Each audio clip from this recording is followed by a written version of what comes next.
পীরগঞ্জে কাবিলপুর ও বড় Alampur union BNP কর্মী সভা অনুষ্ঠিত। দেশের চলমান পরিস্থিতি এবং দলকে আরও গতিশীল, শক্তিশালী ও সুসংগঠিত করার লক্ষ্যে বাংলাদেশ জাতীয়তাবাদী দল বিএনপি কাবিলপুর ইউনিয়ন শাখার সাংগঠনিক সভা অনুষ্ঠিত হয়েছে। বুধবার বিকেলে লালদিঘি মেলা আদর্শ উচ্চ বিদ্যালয় মাঠে ইউনিয়ন বিএনপি আহ্বায়ক মাসুদ রানার সভাপতিত্বে ও সদস্য সচিব মিলন সরকারের সঞ্চালনায় প্রধান অতিথি হিসেবে বক্তব্য রাখেন রংপুর জেলা বিএনপি আহ্বায়ক সাইফুল ইসলাম। অপরদিকে সন্ধ্যায় বড় আলমপুর ইউনিয়ন বিএনপি আয়োজনে বিএনপি চেয়ারপারসন দেশনেত্রী বেগম খালেদা জিয়ার সুস্থতা কামনা দোয়া ও দ্বিবার্ষিক সম্মেলন অনুষ্ঠিত হয়েছে। এতে প্রধান অতিথি হিসেবে উপস্থিত ছিলেন রংপুর জেলা বিএনপি আহ্বায়ক সাইফুল ইসলাম।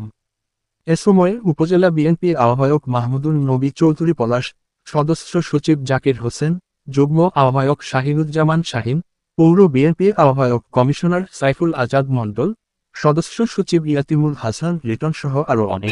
সকল মতভেদ ভুলে এখন ঐক্যবদ্ধ আগামী দিনে ভোট দেওয়ার জন্য অনেকে বলবেন